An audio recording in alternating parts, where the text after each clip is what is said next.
All right. Hi, everyone. Welcome back to the podcast. I have Jo Harris with me today. She's back, and I'm so excited to really dive in a little bit deeper with her and talk about email marketing, which is so important. And we hear it all the time that you have to build your list and like it's such a key aspect to your business, even in the very beginning, like just starting, right? Like I hear that all the time. So I'm so excited to have you back.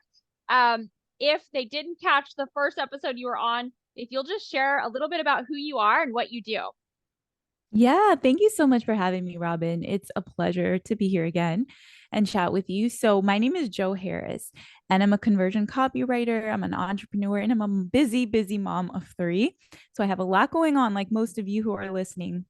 And I have ample experience in email marketing as well because of the roles that I've had as a copywriter. It's translated a lot into email marketing. So I am so pumped to share with you all the secrets that have really helped me in my business and what I use on my clients. I know it's going to help you.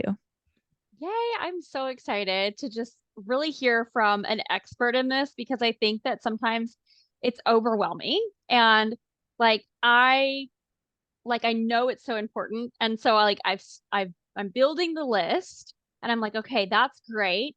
And and I'm trying to be consistent with sending emails to my people. But where I feel like I get stuck and others get stuck is like keeping them engaged, like Mm. okay, I've got the list. I'm trying to create people, but like how do I actually serve the people that are on my list and then also like attract more Yeah. like-minded people that would, Mm. want to hear from me. So, if you could share kind of like how do you even get started with building Yeah. this list and like what does that look like? Oh, yeah. Such a good question. Okay. So, when you're starting, and even if you have an existing email list, it's still good to really think through this process and ask yourself if you might need to go back and start over. And by start over, I don't mean delete your subscribers, but rethink your funnel. And when I say funnel, a funnel is just simply the process that people are going through as they opt into your email, get emails from you, and convert into a potential buyer or client in the future. Okay. So don't be intimidated by that word. And I just want to say that you don't have to be intimidated by email marketing because you can make it simple. It's all about consistency and value. So if you focus on consistency and value, you don't need to worry about all the fancy tech, all the different automation options and all of that. You can make it simple and do what works for you. But as a starting point, you really want to um, think about why people are opting in. That's where you got to start, right? The opt in, also called a lead magnet, a freebie, whatever term you use. Okay. There needs to be a reason that people are signing up to your email list. And if you're new in business, it's not going to be enough to just tell people, hey, join my newsletter. That may have worked back in the past when email was a new thing, or it may work when you've built a lot of know, like, and trust with your audience. But if you're newer in business, then that's not going to be enough. So you need to create a high value resource that people are willing to give their email for, right? So they put in their email, and then in exchange for that, they're going to get a free resource, right? So think about how you can serve your people and don't make it generic. It needs to be something really good, really juicy, where people are like, wow, I can't believe you're giving that away for free.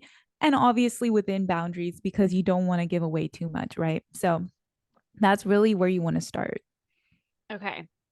That's so good. And I feel like, okay, that's great. I also want to go back and like rethink my lead Yeah. magnets that I have out Yeah. there because I think they are too generic. It's like, Mm. Yeah, don't be You could generic. probably Google whatever I've had out there Mm. before. And so it's like, that's probably not unique enough to Mm. pull people in? Yeah. Yeah, you want to be as unique as possible and give so much value. So I'll give you an example of a lead magnet that did really well for me was a template. So I help other service providers grow their business through copywriting and through lead acquisition. So one of my first lead magnets was a cold pitch template, and it was the same template that I used to get my first client. And that did really, really well. People loved it. They're still downloading it now. Obviously, at this point, I have other opt ins, and some of them are even better. But start with something that's just high value. And if you can relate it to the service that you provide, right? Or whatever product, depending on your business. And if it can be tied to something that helped you succeed and you actually got results from it, even better. So, really take time to think through that and just listen to the problems that people are having in your audience. I know for me, a huge problem that I see in my audience is people struggle to get clients. So, I created something kind of around that that actually helped me see success. And when it's something that helped you get results, it's even more powerful because you can use yourself as a case study. Yeah. Oh, I love that so much. And you can, share that, and that, gives people like a quick win. They're like, Yes, okay, yes, this exactly. works. Yeah, I love that. Okay, so you've got them on the list. Like, what is next? Like, what does the Yes. process need to look like to build that like trust with your email list?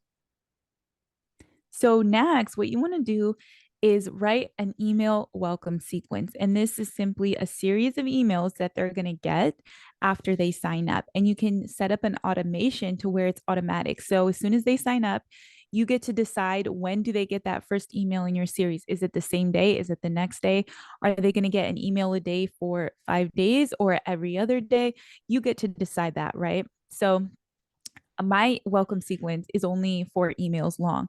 You can make it anywhere between 3 to 5 or even less or even more, right? But you want to use this welcome sequence as an opportunity to pretty much sell them on the idea of staying on your list. So you're building value, you're building know, like, and trust.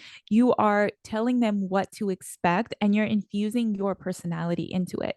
So don't make it boring. Don't make it all about you and oh, this is my business. Because here's the thing, as business owners, we get super passionate.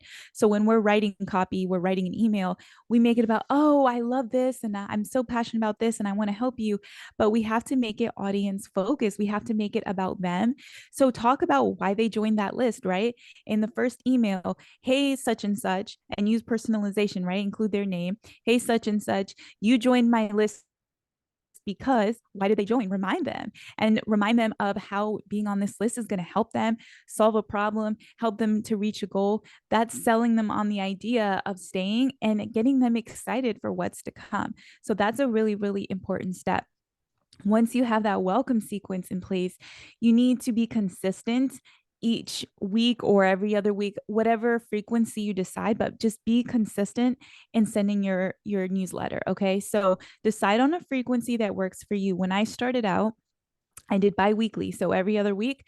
And then I wanted to get really serious about my list. So I started doing every week. But that's a decision I made. You have to pick something that's going to work for you that you can keep up with. So if you can't keep up with once a week, then don't do it. Right. But you just want to really be consistent and make sure that those newsletters are giving value. Before you sit down to write, you need to decide what is the outcome of this email? What is the purpose? Don't just sit down and write from your head, but think through, okay, what are they going to be able to take away from this and apply to their business, to their life at the end of this, right? Otherwise, if you don't do that, it's going to be all over the place and it's not really going to engage your readers. So that's really important. Yeah. Oh, I love that so much. And that's such a great way to like kind of think through how you write out your emails. Um, yeah, I think mine are really boring right now. I Oh, think it's like basically I try to do them weekly, right? So I need to be consistent. And it's basically like a recap of like, okay, here's the latest episode of the podcast and like maybe like a new thing that I'm doing or whatever, an event. But I'm like, there's more there, like I need to add more, like it needs to be juicier for people to actually like want mhm. to read through it. And it maybe not be the same thing every single week, right? I think for you and for anyone who has more of like a personal brand, you can start and by infusing personality and just talk about what's going on in your life. The Mm. people that I'm subscribed to, there's a few different reasons why I look forward to their emails. It's either because they write with so much personality that it's entertaining for me to read. It's either because they give so much value that I'm going to learn something that most people, it's not generic, right? I'm actually gaining something, number two, or they're really transparent about their lives.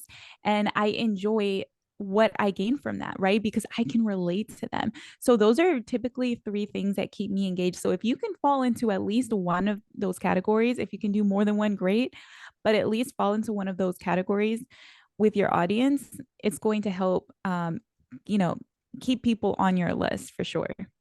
Yeah. Oh my gosh. Okay, that's really good advice because I'm like, I can do that. Like I Yes, you want can. I'm like, I want people to know like you're not alone in this, you know? And that's what this podcast is about. Like, where you're not alone. Like, let me help you.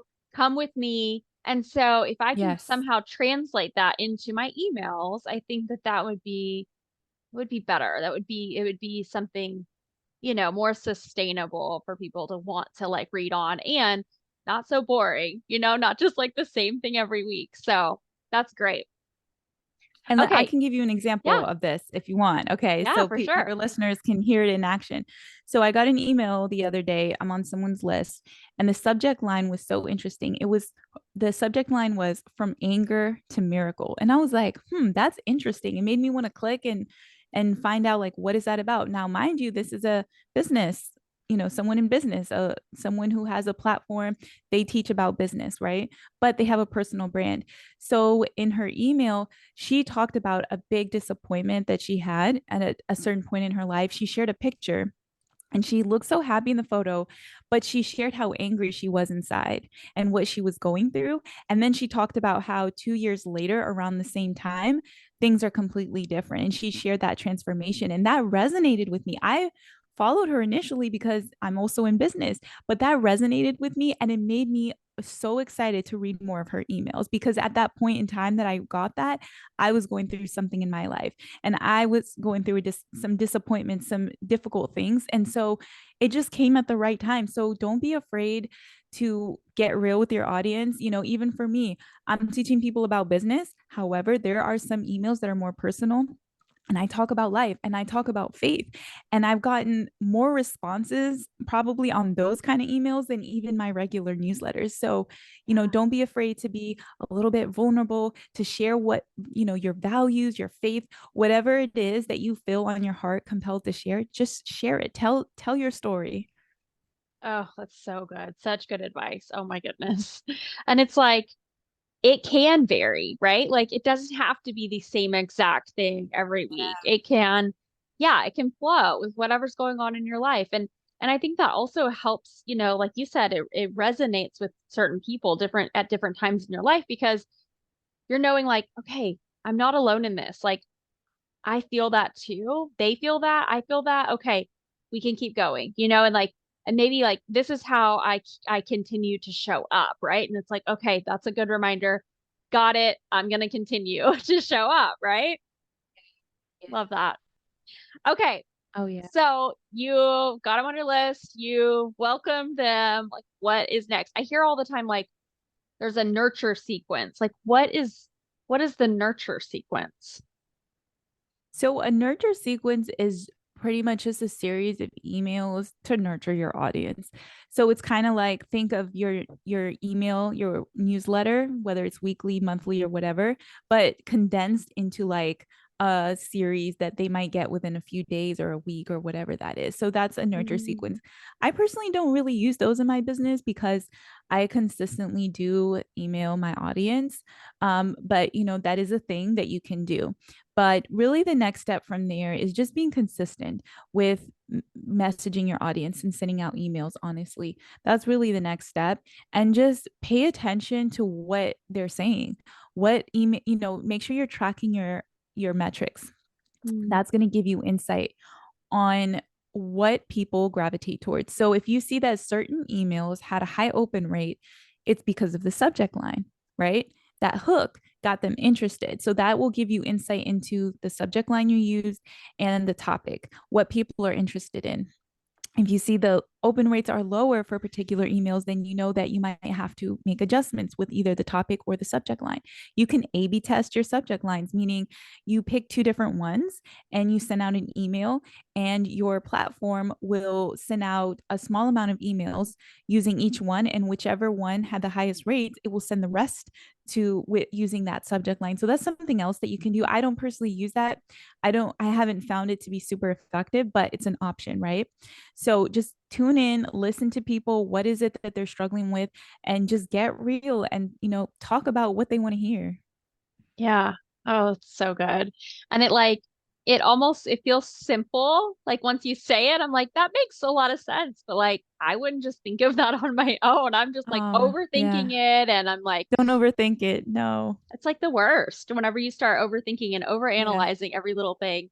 And then the subject line, like that's a really good topic too, because I agree. I think there are some subject lines in emails that just catch you. You're like, oh, wait, what? And especially if it's like kind of Yeah. out of their norm, right? Like it's out of character for this person, this email subscriber to like send an email like that. You're like caught off guard. Like, how do you capture the audience in just like a subject line? Like, what are some tips that you would have to try to like get them to even open the email? Oh, yeah. That's a good question. So, it's important to understand that your subject line is essentially your headline, right? So if you think about a website, right, it's the headline that's going to catch people. So it's essentially your headline, and the preview text is like the subheadline, which gives more context. So when you think about it like that, and you're thinking about something that people will be interested in, you have to understand, like, first, what is your email about? Because you don't want to do clickbait. If you do the old bait and switch, people will unsubscribe because they're annoyed. So don't do that, right? So whatever it is, make sure you segue and talk about what you promised, right? You have to deliver on your promise. So that's most important. I always recommend going for clarity over trying to be clever. So, don't do the clickbait thing if it's actually not related. Um, One thing that you can do, and I do this, you can this is my little hack, create an email that is just for copy, right? Copy examples that you loved. When you get a good email, forward it to that address. And then when you need ideas, go over there and look through everything. Another thing you can do is sign up for many people's newsletters using that email so that your inbox isn't cluttered. That's what I do. And when you want to get creative and write, go through those emails. And I highly recommend sign up for newsletters outside of your industry. Yes, it's good to know what's going on in your industry, but you don't want to end up copying people and sounding like them. And if you're constantly reading people's work, it might just happen. So it's Yeah. really great to find experts in other fields that you're interested in who have a great writing style, a great voice, great vocabulary, and subscribe to them, because if you end up being influenced by them, you're not going to be copying someone in your niche, right? Hmm. So that's a great starting point. And then we can use common sense, right? We can look at an email from the standpoint of our audience and just ask ourselves, would I even be interested in this? If someone else sent me this, would I want to open it if I have 50 other emails to look through? And if the answer is no, then we need to go back to the drawing board, right? And Yeah. yes, we may not be necessarily our own target audience, and that's fine, but it's just a good general test to put your emails through. Yeah. Oh, I love that. I actually did that the other day. I was like thinking to myself, would I even enjoy like reading this or like opening this? Is this Yeah. like sparking anything in me? And I was kind of Mm, like, meh. yeah. It was like I'm not really like, I'm not excited about it, you Mm, know? And so mm, it's just like really good stuff to mm, think through and just kind of like reevaluate, where I'm at in my email personally and anyone yeah. listening, can kind of reevaluate if they haven't even if they have started emailing like where they're at, and if they haven't, then these are great ideas to like get started. Oh, yeah. Yeah. And just start, because the other thing that I don't want to happen to anyone is that you start overthinking and trying to be perfect. And if you have a subject line and that's the best you can come up with and you're spending too much time on it, you know what? Send it out, because sending it is better than nothing, right? It's Yeah. better that they get an okay subject line than not hear from you for weeks, because you want to get to the point where you can market yourself. And that's another thing that I'll add is the next step is marketing. Don't be afraid to talk about your offers and how you can help people. And it needs to be balanced. We don't want to only send sales emails, right? But don't get to the point where you're so afraid to sell that you don't talk about your offers at all. There really needs to be a healthy mix of giving value and marketing your offers. Yeah, I love that. That's such a good reminder.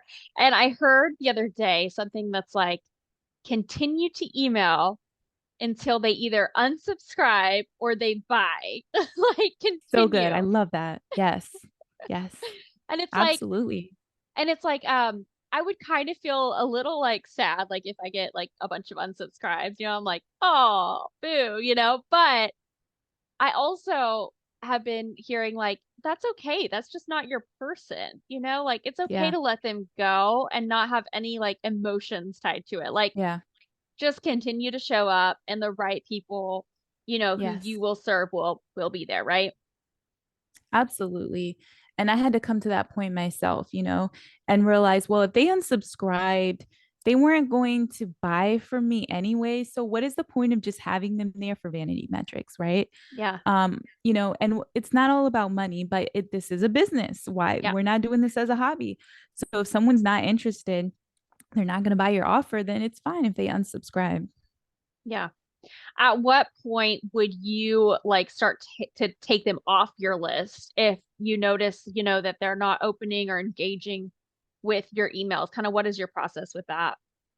Yeah, I highly recommend at a minimum once a year. You could do this, every 6 months, once a quarter, once a year. It's really up to you.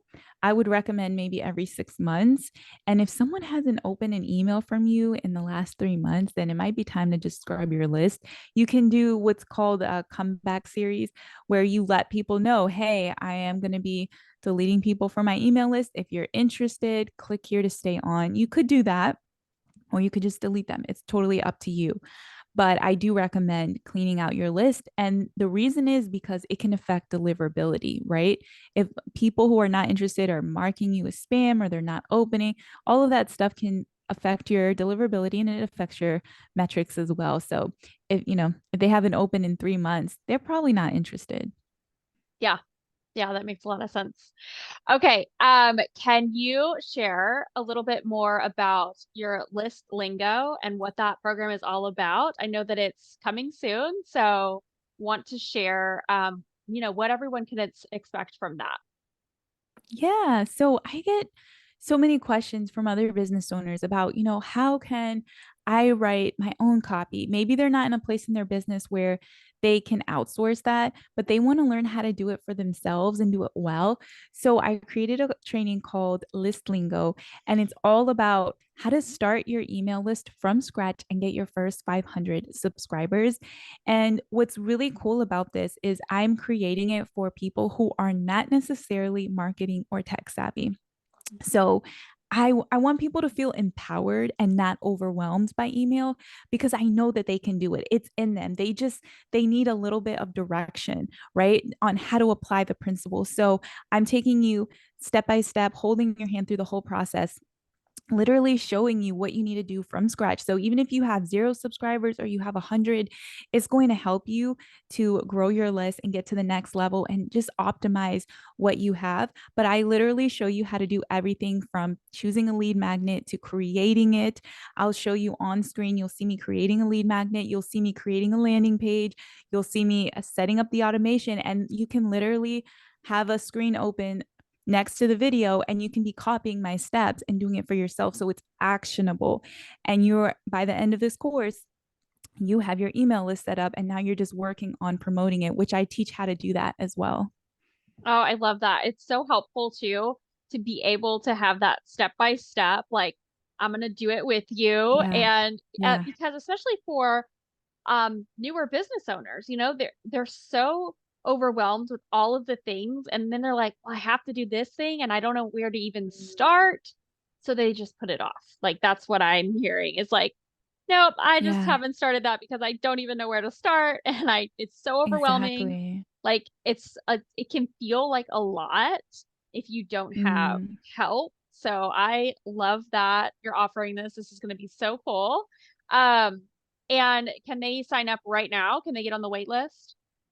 Yes, they can. So if you head over to the virtual mama, mama.com/Robyn, ROBYN, that will take you to a landing page where you can learn more about the course and you can sign up for the waitlist as well. So when it's open, you'll get notified. And if you're interested, then you can join. Awesome. Thank you so much. Will you share with everyone where they can connect with you more?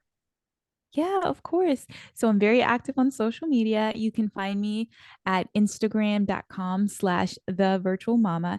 And you can also find me on my website, thevirtualmama.com. I have a podcast as well that you can check out. Everything's on my website. So if you go there, you can learn about my podcast. It's called Business in His Image, and it's all about teaching people business principles from the Bible.